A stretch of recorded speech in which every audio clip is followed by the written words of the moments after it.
a law being passed, I think it was in 1930 something by Hoover in America, that it is illegal to actually print or or publish anything where the bad guy beats the police. Yeah, it is illegal to have a film out where the gangsters get away with it all in the end and they all live happily ever after. It's illegal, you can't. That's why in Scarface he dies in the end, in Heat he dies, in Goodfellas he turns into a guy. It is actually illegal. It's an anti-establishment publication, I think they call it. So you might have one criminal beating another criminal in a film, but you ain't going to have the criminals beating the police and they all lived happily ever after, right? So in reality, sometimes that does happen. Yeah, sometimes they do. So there's a lot of no film at all has got it all right. Some has got this bit right. Some has been written by people that were very pro naughty men, and some have been written by people that were very pro police. You know, I'm afraid the problem now lies that who polices the police that police the police. You know, it's when the lawmakers become the law breakers. That's where now we have a problem. The biggest criminals out there have got the uniforms on. You know, I'm afraid that is the God's honest truth. It's not, I've got to be in my bonnet about the police. I know they're very important, you've got to have them, but you know, the general public in this country are kept well in the dark about how corrupt it all is. If you try to go and say to someone in Poland, Russia, Kosovo, what the police and secret police are like, they would all believe you and understand it straight away. But in this country they spend so much time, effort and money disguising everything, you know, by just not showing it, you know, not putting it on the telly. They now vet what goes on television a month before it goes on television. The police, they tell you what goes on and what don't go on, not the viewers weekly, you know what I mean? So, and no one wants people to like the person you dislike. You want everyone to dislike the person you like. That's natural. The police as well. And so they have the powers to make the rest of the world hate you because they have the media and the newspaper. You know, so they don't like you, so they would like everyone else to dislike you. So they print, you know, I read things about myself and I hate me. You know? Well, I've got a favourite gangster film, yeah. I like the film Villain. It's this very old film, Villain, with Richard Burton. Richard Burton, yeah. I did like that. I obviously liked Scarface. I liked the film Heat very much. I enjoyed the intelligence around that. You know, the script writing around some of these films are definitely people that have investigated both sides of the law. You know, the criminal fraternity and the real workings of the authorities, you know, the police. But I'm afraid their biggest weapon now is the informant. You know, you do not have to be a clever policeman no more. Someone will always inform on someone else. I think the law is this. This is why you cannot beat it. The law is you get 10% of what was going to be stolen if you inform on the job before it got done, or whatever the job was. Don't matter how much you retrieve of it, if you inform when they catch the people, you get 10% of the sum that was either stolen or was going to be stolen. Now, if you look at 10% of £200 million, which is what's just gone in that security box thing, is 20 million quid. Right? Now, you haven't got to hope that the four men who done that job all stay tight and stay best friends and never fall out of each other. You've got to hope that all four of them and their wives all stay friends, because all you need is one of them to get divorced and then some woman will go, so what you're telling me is one phone call, I get 20 million and you take him away for 30 years, yeah? You've got to hope that don't enter anyone's mind, because that is the way that it will go, and everyone, somewhere down the line, as things change and informants pop up. You know, they manipulate you into a situation where you have to, more or less.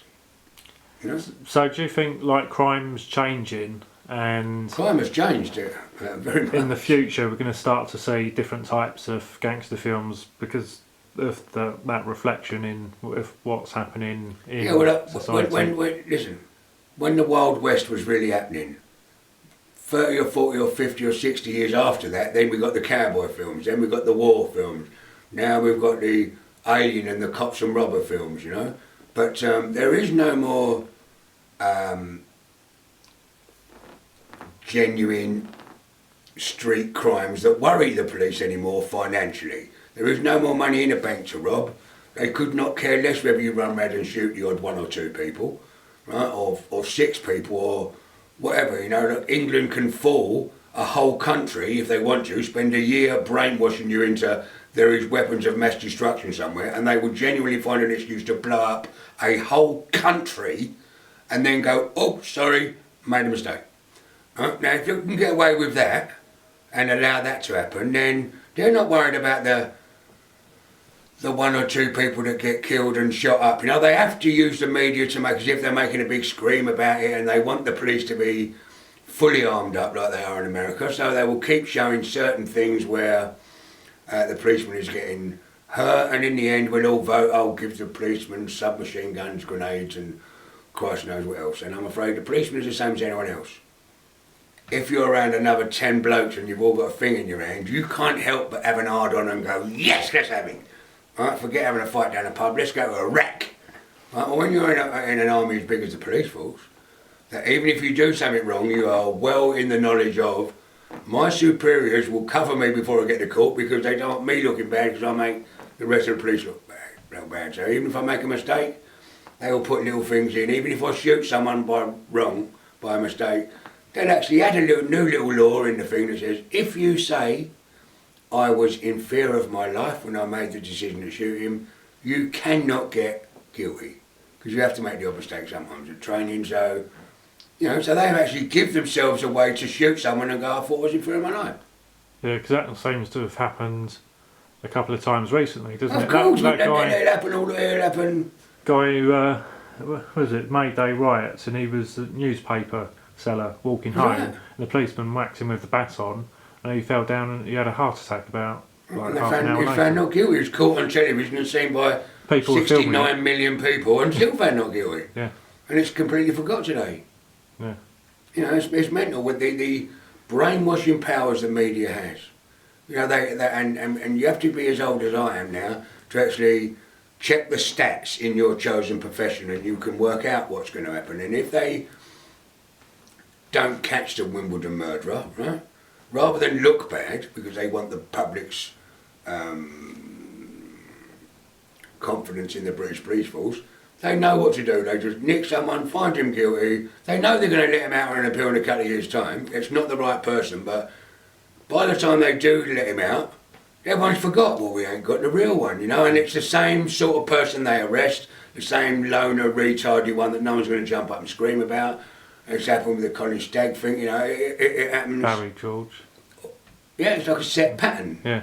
You understand what I mean? And on the day that the chief of police, the top policeman in the country, retired instantly because he was caught breaking the law, it wasn't even on the front page. And then after the next day, you never heard about it.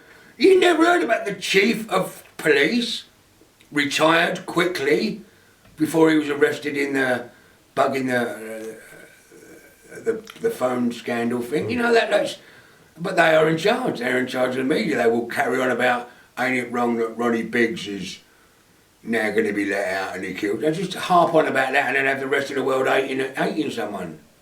Has there been a film about police corruption? And they wouldn't allow it to come out of that, and the people that would make the film about the police corruption would actually be the police themselves to make it as damage limitation as possible. So they will look like they're taking the driving seat before someone else with a little bee in their bonnet decided to make it and uncover this. They will do it in a way that, you know, you half actually got to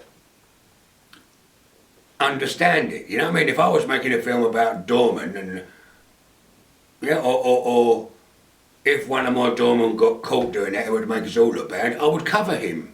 Like everyone would, and so do they. But there's so much time and effort and money spent on disguising the fact that they do that, that is what the crime is. You know, that is what the crime is, I think. Genre now that the media has swung towards hero worshipping the cop. Yeah, every single program is about cops and robbers, CSI and everything. They even brought back the Wi-Fi, and ain't it great to be a policeman? And ain't all villains naughty? Yeah, you've got the car chase programs where they're catching each other, and you know everything is bigging up the policeman. So every kid now wants to grow up and be a policeman, which is exactly what they would like, you know. And so I'm afraid the gangster film is now out. It's policeman films that are in. You understand what I mean? It's the hero worshipping the policeman now, rather than the James Cagney, the Al Pacino, the whoever. Yeah. You get a lot of actors that are typecast, I suppose, and they play a good gangster. So it's not worth asking Al Pacino at the time to play anything other than that, because he made such an impact as Tony Montana that he was always going to be there all the way through his life. You know, the Godfather things, and some people are suited for it. Some people are very much like that in real life, and had they not gone into the action world, that might have been their chosen profession, you know. But the cheeky, chappy, naughty rascal villain has always been the people's favourite. And they've wrapped up bad guys, murderers and all that, in a little cheeky, chappy kind of way, you know, which I suppose has to be reins put on that, you know. I mean, you can't start hero worshipping the Yorkshire Ripper and things like that, but which is how the police would portray what they're doing, but they're not. But and with the performances like some of these actors give, do you think, you said that like you think some of these actors could have gone down the criminal path? Yeah, because like crime is acting, you know, it is all acting. Like, you don't actually mean it when you burst into a bank and go stick 'em up, right? It's your work face. You're not really angry and you're about to shoot someone in real life. It's your work face. It's like when Christians knock on your door, it's snowing, it's freezing cold, they knock on your door. As you open the door, they go, "Morning, hello, listen, well, I'm a Mormon, I'd like to talk to you." Right, they are freezing cold, but it's their work face. And when you go to rob a bank and you go, bum, huh? It's a work face. So if you can pull that on up whenever you want, it's acting really, isn't it? Yeah, it's acting. Have there been any characters in gangster films that have sort of jumped out at you and you thought, wow, this is an amazing sort of character or an actor or... Yeah, I mean, I've actually made a film, you know, I actually made Hell to Pay, and in it I used real gangsters to play gangsters, which I think is the best bit of casting you can do. Yeah, you know, the prostitute, get a prostitute to play it. Get a doorman to play a doorman, a cab driver to play a cab driver, and a villain to play a villain, you know. But is there any... I'm not a great fan of Vinnie Jones, that hasn't got naughty written around it. I'm not a great fan of Danny Dyer, that hasn't got naughty written around it, but with the hype of the media, they can actually make the general public believe that Danny Dyer is an hard nut, and so is Vinnie Jones. And Vinnie Jones just fell into the trap of believing his own hype. Yeah, he's not actually a gangster. He's got famous for grabbing Gazza's nuts. He's kicked a few people in the shin. He's gone fuck off to the ref. And I'll show you a million videos of him talking on grandstand. But now he's made one gangster movie. It wasn't Vinnie Jones who got famous. It was Big Chris, the character he played. And when the film finished, he carried on playing Big Chris in real life. And that is the God's honest truth. Have a look at it. You know, and so he portrays the role that made him famous in real life. You understand what I mean? So... I'm trying to find someone off the top of my head. Ray Winston, yeah. Bill Murray.